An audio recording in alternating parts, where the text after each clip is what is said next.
Hi and welcome to my channel. I'm Simon and today I am back with a reading vlog which I actually recorded a couple of weekends ago. I'm now recording the intro because I realised when I was editing that I hadn't. So I'm sort of Simon from the future before you see the past, yet I'm filming this on the day it's going to go live.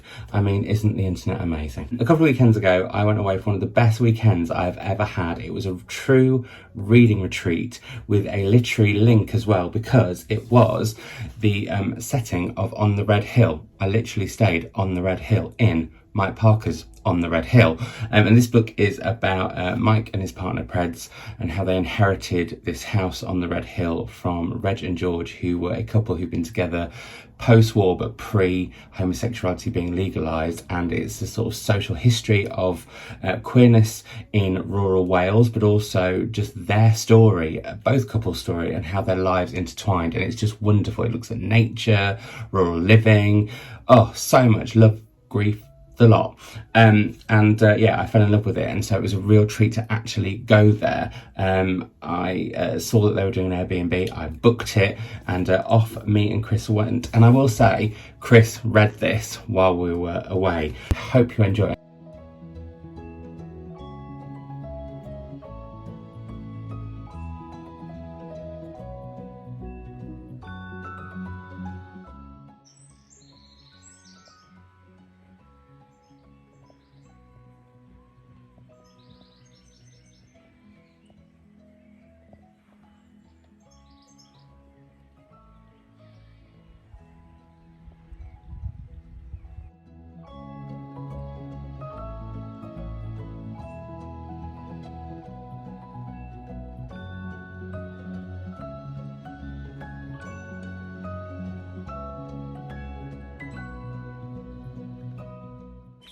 Hello.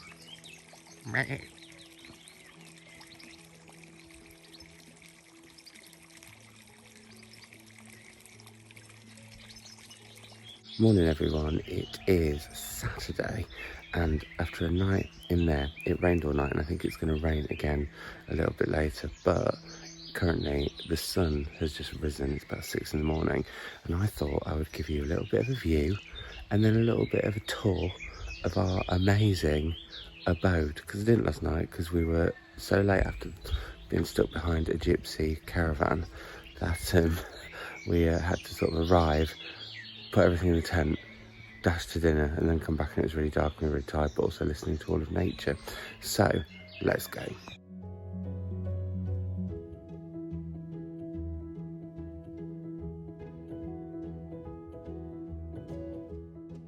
So this is the path from the road next to the main house that you get to the garden and the old dairy, which is part of where we're staying. You can see the lovely, oh, that's my shadow, dining area that we've got. I'll show you it a bit better now, which is just amazing. It's so rustic and fab. You've got barbecue area here, and then we walk into the garden. There's the tent. You can see the pool over there, but we'll go there in a minute. And then in to the old dairy.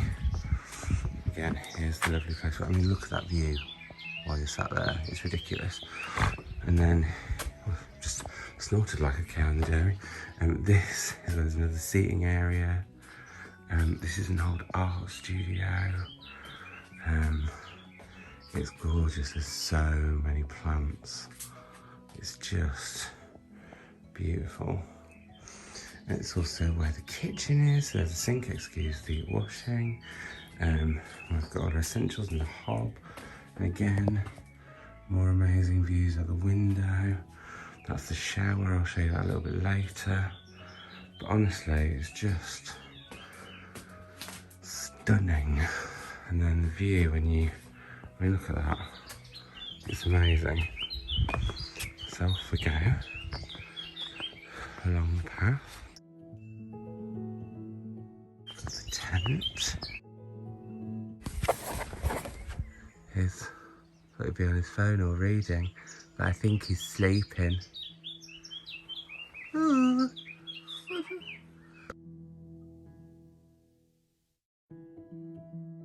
the compost loo. Can you hear all the birds as well? Like, nature is all around. And down this path to the pool that you can swim in. And like, how gorgeous is this? And then along the path, and then get ready for it, because the view at the end of the pond is amazing. I'm teasing you by not showing it yet. It's coming now. Well, I'll show you the view of the house first. So, oh, there I am again. There you go, there's the tent and the old dairy, and then the house is right behind it. And then this is your view.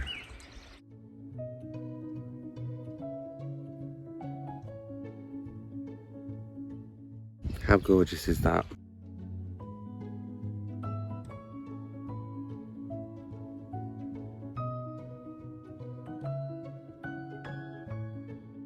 Had a very, very nice sleeping tent. We did have a visitor of a sheep that got into the garden, so that was quite good fun. But Floss the sheepdog, who I'm sure you'll see more of because I'm obsessed with her, she came and saved the day along with Preds. So I thought I'd tell you what I started. Now, it was really, really raining last night, and it's still a little bit drizzly every so often, so I thought I would head to Summer Water by Sarah Moss. This follows different characters as you go round this sort of park of lodges by the side of this loch. And so far I've met Judith, who I'm not sure I like, but that doesn't mean I don't like the book. She's obsessed with running. She's a little bit fat phobic. There's been quite a bit of fat shaming going on so far, or comments on fat people. And she is also hiding the secret that she's got a heart condition, I think, so she shouldn't be running. So there's kind of mild threat there. Then we meet David, who is getting his wife to their log cabin, and it all seems a little bit anxious and a little bit trepidatious, and is his wife going to be okay? So I don't know if each of these characters is like on the periphery of something bad happening, but I get the feeling that there's going to be possibly a bit like Ghostwall, although I could be projecting Ghostwall onto this kind of brewing atmosphere, but also brewing dread. And I think the rain really adds to it, because it's just constantly raining where they are. So yeah, but I do like the internal dialogues, even if I don't like the characters. I do like kind of how it all head off to random points in their life, or just really, really overthinking a certain moment. So yeah, anyway, we have a busy day ahead. We're off to McCuncliffe for lunch. I forgot to say that we went to this place called Number 21 last night for the most incredible dinner that you will have seen, and then we came back and were just absolutely shattered. Well, we just sort of sat around the fire, sort of listening to the noises of nature as well. Anyway, we're going to go there, and then I think we're going to head to this fossilised forest that was only discovered, I think, back in 2019, because a storm suddenly showed it by the beach. So that's really nice, because even though we're in the middle of the hills and it's quite woody, the beach is not very far at all. It's another reason that I absolutely love North Wales. So yeah, let's get cracking with the day.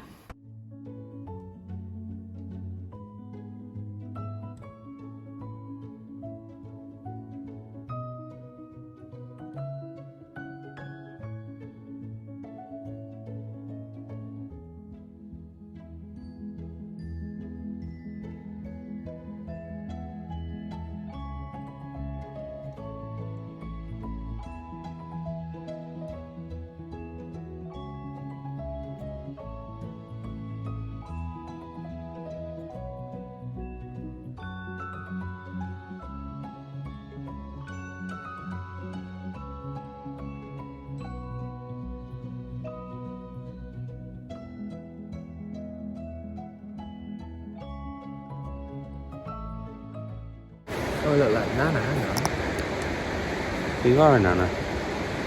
You are a Nana. Hi everyone, we're in Borth, where if you look behind us, if we move apart from each other, you can't really tell that it's a 4,000-year-old fossilised forest. Dinosaur trees! The dinosaurs were before 4,000 years ago, Chris. But it's true.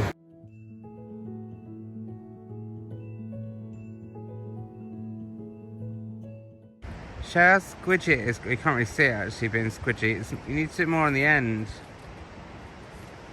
Oh. Oh no, don't break it. That's 4,000-year-old tree, Chris.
Morning everyone, it is Sunday and I filmed a lot yesterday but didn't film anything really bookish because we did that thing, well we did two things actually that we're bad with on holidays, and I don't know if any of you feel the same or do the same thing, but yesterday we just decided to really fill the day. So we went round Cumcliffe and all the shops, then we went over to Borth to go and see the fossilised forest that you'll have seen, and then we hadn't booked anywhere to eat because we thought we were going to eat here, but we decided, and of course pandemic, Saturday, restaurants have only opened recently, completely fully booked, so we then had to drive, well we didn't have to, we chose to drive to the opposite side of the estuary, which was like actually much longer than we thought. It was about an hour to have some fish and chips. Well, I didn't, I went mad and had like deep fried garlic mushrooms, deep fried halloumi and deep fried, well, scampi. Scampi was great, the other two. Then we came back and we were just shattered, so I didn't really film, but we need to get better at sort of doing less. So actually today, apart from going to get some brunch, hopefully meeting Floss's puppies, and yeah, that's it. And having a barbecue later, which we're going to invite Mike and Preds to. That's all we're going to do. We're going to stay here, we're going to chill out, we're going to read properly, because we just don't do that enough. That's the plan, is not to do very much. And I think we're talking about coming back already. And I think what we'd do is like one day of doing stuff, one day off, one day of doing something, one day off, but making sure that we've booked restaurants all through, because we are dreadful at that. Anyway, back to reading. I've already been doing some reading. Chris was up really, really early. I wasn't. But I'm now sat with orange juice and madeleines and just having the loveliest morning. But I've read quite a bit more of Summer Water, and I'm not going to tell you about every chapter because every chapter is told from a different point of view, from a different protagonist, which I think is all going to culminate in this overall view and possibly something really awful happening. There's like dread is building up in this book, not just with individual characters who all have something hidden or something else going on, but there just feels like this sort of building, mounting something that's making me feel a bit anxious, weirdly actually, but in like a good way, not in a awful way. And I think this is brilliant. I'm also holding up the proof, not the finished copy, because of course I'm reading the proof. I'm going to leave this here though. There's a lovely bookshelf that I think I showed you yesterday. Anyway, one of the chapters that I read is told from Millie, and Millie and her fiance are having sex, and it's all the thoughts that are going through her head as he's trying to get them to have orgasms at the same time. So it's really, really, really well done. It's some of the best writing I think I've read, not because it's about sex, but because it's all the different thoughts that are going through Millie's head. Like at some point she's like, oh, I just want a bacon butty, and at other point she just wants a cup of tea, or she'll be thinking about Don Draper, or she'll be sort of thinking about different fantasies and how complex they are, but also possibly a bit not right. And it's just a fascinating piece of writing. And then after that we hear from a young man called Alex, who's in his teenage years, who decides to go out onto the loch with a kayak in the rain, and that was anxiety inducing in sort of a not comfortable way, but brilliantly done. So we're just carrying on going through, and there's been one moment with a young girl who's getting bullied that's really got to me, because I got bullied really badly as a kid. So each narrative you get, you see it from all sorts of sides, and you see characters from all sorts of the whole spectrum of their personality, the good, the bad, and in between. And I'm loving that. I'm just getting very nervous that something bad's going to happen. So I'm not going to report back until I've finished it now. But that was the other thing I was going to say. I'm not rushing it. It's only slight, but the writing's so brilliant, and her observations are so astute about human nature and humanity and all those things. Like I said, the good and the bad. That I don't want to rush it. So yeah, but I shall report back when I'm done, without spoilers. I've got something else I was going to say. I have had an amazing shower this morning. I was a little bit nervous about getting back to basics. I haven't been camping for years, and whilst this isn't like camping, it's not glamping either. It's like quirky in betweeny campy glampy, which is fantastic. And I've like loved really having nature around. Like there's been newts in the pond, there's been bats at night, there's been wrens, there's been buzzards, there's been kites, like there's just been so much. Yeah, the shower was amazing, which I've shown you, and then I'm going to go and show you the compost loo, which I have used for the first time. You don't need to see that, but it was fine. I was really nervous about it. Absolutely fine, nothing to worry about. Amazing views.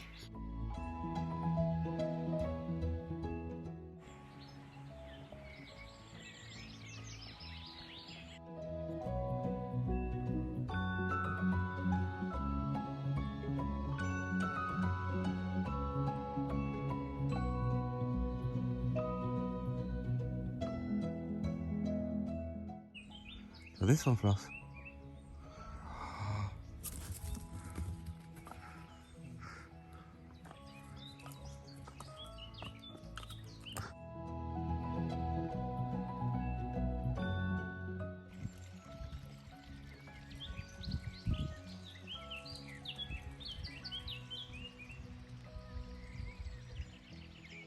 Hello.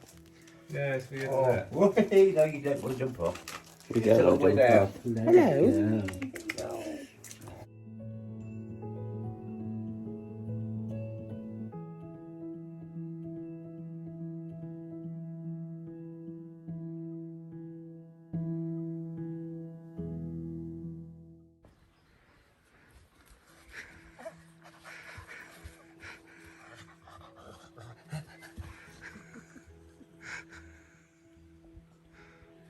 The puppy's dad's come for a visit.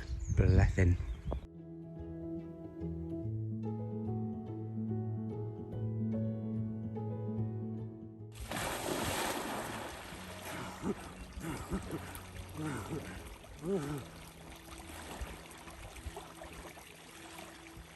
Chris, what have you been reading this weekend? We haven't caught up with your reading this weekend. You've done a lot of reading this weekend. I've been reading On the Red Hill by Mike Parker. In the house that features On the Red Hill by Mike Parker. Tell us about the book. This is the story of 4 men and the countryside. In particular, them finding each other. Also, it's a kind of queer social history, isn't it? Mainly. Of what it's like to be gay in rural England, but also what it was like to be gay before it was legal. And actually, just there are some of George and Reg's photo albums, which I'm going to have a look through shortly. Yeah. When George and Reg met back in the 40s, post-war, lived in Bournemouth for a while, and then moved up here to escape everything and everybody. Well, not everything, everybody, because they had friends come and stay. They did, but they never saw their families again. No. They were escaping much, they were escaping a time, and they found themselves in their own time here in many ways.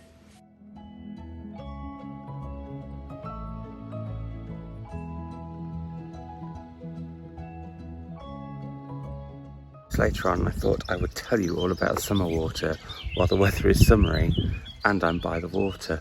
It seemed foolish not to. I really, really enjoyed this. It did end up with something very dark happening, and the sort of foreshadowing of certain events that you get sort of interwoven in all of their stories, which have their own sort of element of threat and foreshadowing too. Not foreshadowing, threat and unease and potential darkness, that's what I would say. All of that I just thought worked really, really brilliantly, and I just love the way that she writes these internal sort of monologues of people that are about right now, but also various different parts in their lives, and then leading up to this one specific moment and a very, very haunting ending. I think it's going to be one of my books of the year. I'm very keen to go back and read more of Sarah Moss's books. I've read her first Cold Earth, and I've read this one and Ghost Wall. I want to read that sort of, I think there's a trilogy, or is it a quartet? And I know she's got a new one coming out later this year, which I've already asked for from Picador. So not while I've been here, I asked for it before I left. I've got no signal here. It's amazing and delightful. Chris has been swimming in here today, barbecue later, we've seen puppies. Just such a lovely, lovely day, and I'm watching sheep sort of running everywhere. And every so often there'll be like a kite or a buzzard or something in the sky. I mean, it's just ridiculous. So yeah, but highly recommend some water, and I feel like this was the perfect place to read it. Even though it wasn't a rainy loch, being outside in the countryside was a delight.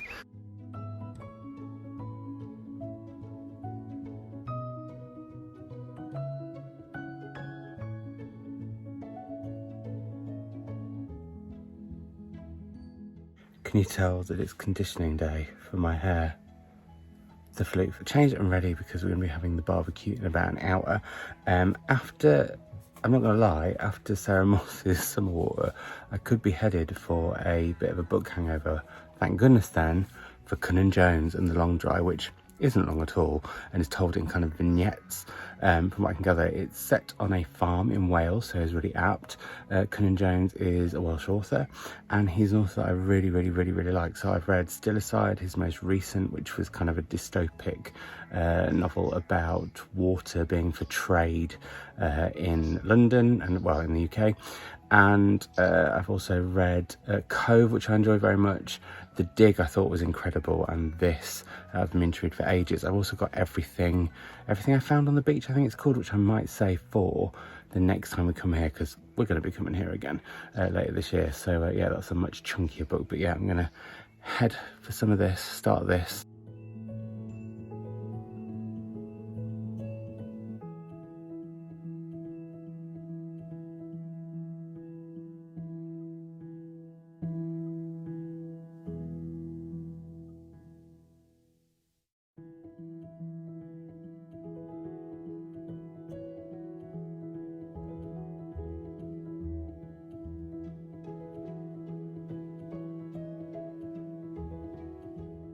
Morning everyone, it is Monday and look how gorgeous it is. It's about half seven, and we're leaving this morning, which is very sad, although I think we're going to go and see the puppies before we go. I didn't read any last night, but I have read about 30 pages of The Long Drive by Conan Jones. It's very short, as I mentioned yesterday, and this is the perfect place to read it because it's all about a farm in Wales. I'm on a farm in Wales, and this is about a farmer and his wife, and sort of interestingly, after Summer Water, again, it's internal dialogues of them and their thoughts as they go about their business. She's getting the house ready, he's off to find a cow that's gone missing after it's had a stillborn calf, and he's sort of remembering about his father, she's thinking about their relationship, and he is as too, and there's a bit of miscommunication going on, which I always find really interesting when you get that in internal dialogues, when you see it from both sides of the miscommunicating people, as it were. So that's brilliant. And then there's been, we've met their son, who's quite a bit older than their daughter, and who is taking the ducks down to the water. And I had a pet duck when I was little called Rapunzel, and it's all about how people think ducks are really delightful and lovely, and Rapunzel was amazing. She used to fly to my feet and all sorts. She was one of the best pets I ever had, and obviously I love Mildred and Oscar, but yeah, she was an incredible pet, so intelligent, very cuddly. Anyway, it looks at like how ducks can actually be quite menacing, and when there's too many of them, what it can cause for like a local area. And there has been a case of a lot of ducks in this area who've done some very bad things, so they have to be sort of monitored, and that just really tickled me. Kind of got all of this internal monologues about relationships and miscommunication and human nature, again like Summer Water, but also this real celebration of nature and the countryside, but also the not just the beauty of the countryside, but some of the darkness of the countryside. So they perfectly match each other, actually. So I shall carry on reading this once I get back, and once I've finished it, I'll sign off later today with this vlog. Last bit of time to take in all the beautiful scenery, which is ridiculous. You not finished it yet? Okay. Come on to Paris. What have you got for us? What have you got? Oh.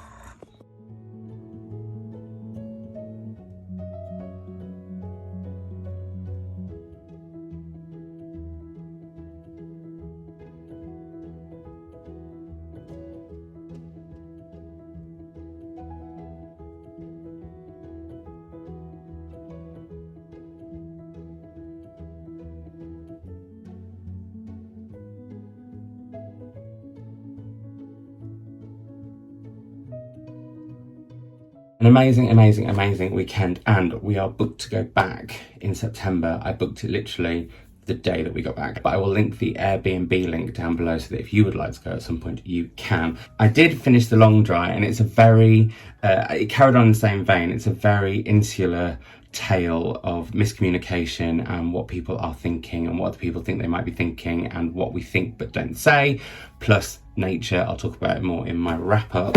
And I absolutely devoured and adored Sarah Moss, and the more space I've had from this book, the more I love it and the more phenomenal I think it is. And how weird is this? her new novel, The Fell, arrived just this very morning, and so I'm going to save that to read when I go in September.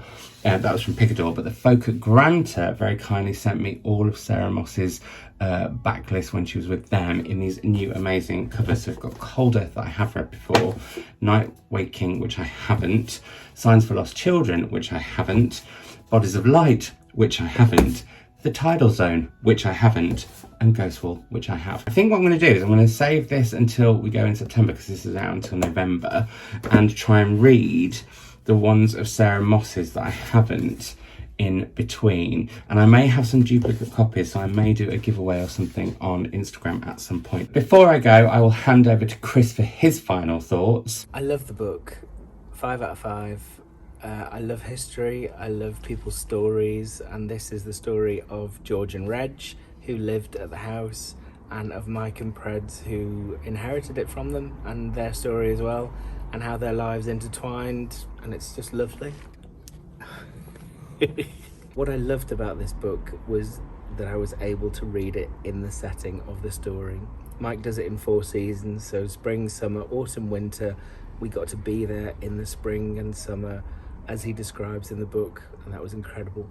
That's Savage Reads Extra. It was one of the most memorable weekends of my life, and I just absolutely loved it, and I hope you enjoyed the vlog. Let me know what you would like to see in reading vlogs going forward. They are not going to be weekend-long ones, they are week-long ones. I'm recording one right now because I've had a few false starts, and there's one I think that might end up just being on my Patreon and not here. But yeah, let me know all your vlogging thoughts in the comments down below, and I will speak to you all soon. Bye.